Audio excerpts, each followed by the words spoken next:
Hi, marhay na aldaw. This is me, Dominic Basierto Official, ang Bicolanong Vlogger. Hindi pa rin ba kayo nakakapag-swimming at nagpaplano pa lang kayo kung saan kayo mag-swimming? Tara, samahan nyo nga palagis kami dito sa Blowish Resort. Kung naghahanap kayo ng magandang view, magandang swimmingan at sigit sa lahat, swak na swak sa budget, nako, tamang-tama to sa inyo. Kung mag-swimming nga palagis kayo dito, meron nga palagis kayong pagpipilian na pool 1 at pool 2. Ito nga palagis na nakikita nyo, ito nga palagis yung pool 2. Dito nga palagis kami nag-cottage kasi syempre medyo walang taong masyado pa. At higit sa lahat, talaga naman napaka-fresh dito. Meron nga pala guys kayong iba't ibang cottage na pwedeng pagpipilian. Meron nga pala guys silang Kubo Cottage, Tent Cottage, at higit sa lahat meron silang Kubo na merong video okay. By the way nga pala guys, bago ko nga pala guys ipagpapatuloy ang video, gusto nga pala guys sabihin sa inyo, this is not sponsored, kundi gusto ko talagang i-promote ang place na to. Dahil nga po talaga guys, ang place na to ay talaga naman napaka-recommended kasi nga po super talaga napakaganda ng view niya at higit sa lahat napakaganda ng pool na langoyan. Isa sa nagustuhan ko nga pala guys sa pool to kasi nga po talaga naman meron silang parang kuweba siya. Tapos kapag mainit talaga, pwede kayong maglangoy kasi hindi talaga kayo maiinitan dito sa part na to. So tingnan nyo nga pala guys, ito nga pala guys yung parang may kuweba, diba? Tingnan nyo, hindi naiinitan yung kapatid ko at yung sa labas, tingnan nyo, sobrang talaga napakainit. At yun nga pala guys, yung parang may kuweba sinasabi ko sa inyo, diba talaga sobrang talaga napakaganda ng view dito. Kaya kung naghahanap kayo ng resort na pwede nyong swimmingan, ako talaga i-recommend ko na talaga ito sa inyo. Huwag na kayo mag-isip na ibang place, dito kayo sa Blowish Resort. Dito nga pala guys ay merong entrance fee sila. Syempre, kailangan naman talaga na may entrance fee. Kailangan naman magtatayo ka ng resort tapos walang entrance fee. Diyan na talaga ako maliligo araw-araw. Huy, chiris. Pwede nga pala guys, ayun nga pala guys, ako papakita ko sa inyo paano mag-swimming. Huy, chiris lang. Ayun naman, magpapasikat ang person. Huy, chiris. Oh, wag nyo na lang pansinin yung person na yan. Pabida talaga yan. Huy. Sa mga magtatanong nga pala guys kung magkano ang entrance fee dito, ito na, isasagutin ko na. Kapag umaga nga pala guys kayo dito mag-swimming, 7 AM to 5 PM, 100 pesos nga pala guys yung entrance fee. Kapag gusto nyo nga rin po pala guys maglipat-lipat ng swimmingan like sa pool 1 at pool 2, nako naman mag-additional kayo ng 20 pesos. Oo mga bay, 20 pesos nga pala guys ang i-additional nyo para naman makapaglipat-lipat kayo ng swimming. O kaya kung gusto mo makita yung pool 1, ako naman talaga, tapusin mo ang video na to para gano'n naman, manonood ka lang naman, di ka naman gagalaw. Uy, chiris. So by the way nga pala guys, kapag mag-overnight nga pala guys kayo dito, 150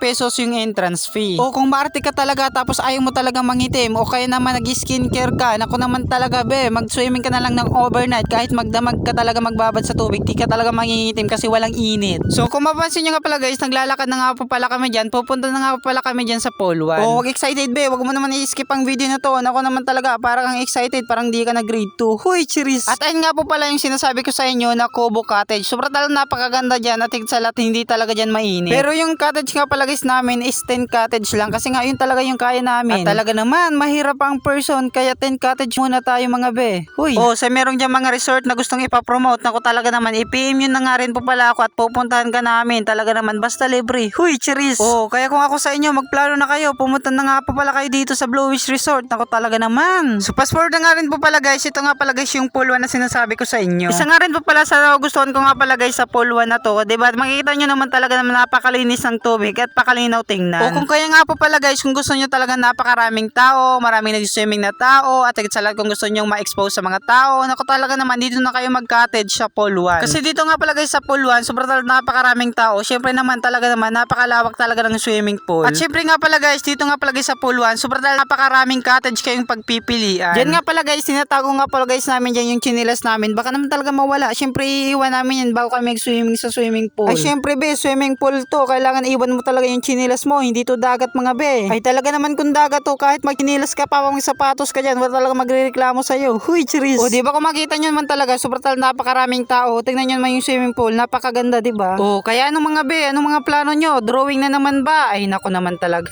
O kung drawing talaga yung plano nyo, nako naman talaga, samahan nyo na lang ako dito mag-swimming. Huy, chiris. O pak, makita nyo yung kapatid ko, diba? Enjoy na enjoy. Nako naman talaga, be, kailan kayo mag-swimming? Tara na, ngayon na. O kahit mainit mga be, laban lang. Tingnan nyo yung person, sobrang talagang napakaitim na. Nako naman talaga.